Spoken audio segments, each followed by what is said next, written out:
Welcome to the legal advocate channel. Legal advocate ચેનલમાં આપનું સ્વાગત છે.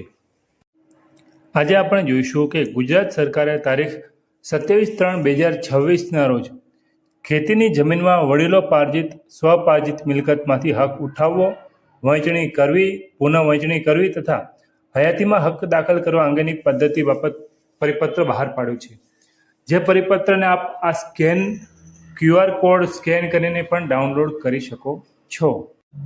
વિડીયોના અંતમાં ક્લાસ 1 અને ક્લાસ 2ના જે વારસદારો આવે છે તેનું લિસ્ટ આપણે આપ્યું છે.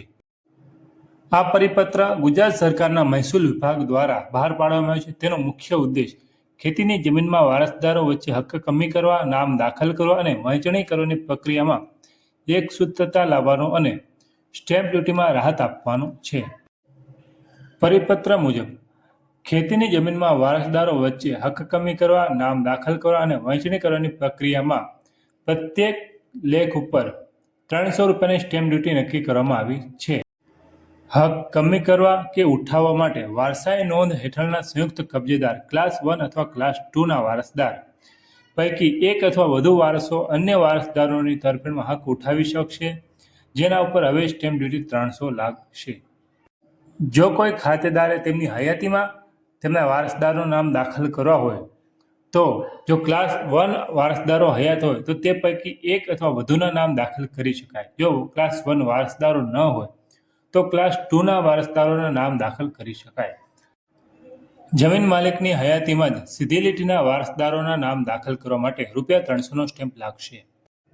જો સંયુક્ત ખાતેદારો ક્લાસ 1 અથવા ક્લાસ 2 વારસદારો દ્વારા સમયના ક્રમાનુસાર એક અથવા વધુ તબક્કે ખેતીની જમીનને વહેંચણી કરી શકાશે.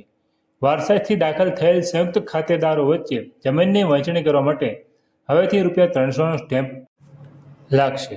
આ સૂચનાનો અમલ કરવા માટે તમામ જિલ્લા કલેક્ટરશ્રીને આદેશ પણ આપી દેવામાં આવેલ છે. આ દ્વારા રાજ્યભરમાં ખેતીની જમીન માટે હક કમી, વહેંચણી અને હયાતીમાં નામ દાખલ કરવા માટે એક સમાન કાર્ય પદ્ધતિ અમલમાં આવશે.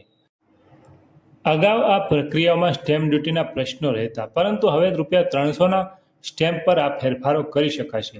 આ નિયમો હિન્દુ ઉત્તરાધિકાર અધિનિયમ 1956, ધ હિન્દુ સક્સેશન એક્ટ 1956 મુજબના ક્લાસ 1 અને જો તેઓ હયાત ન હોય તો ક્લાસ 2ના વારસદારોને લાગુ પડશે. વર્ગ 1 અને 2ના વારસોનું લિસ્ટ તમે નીચે મુજબ જોઈ શકો છો.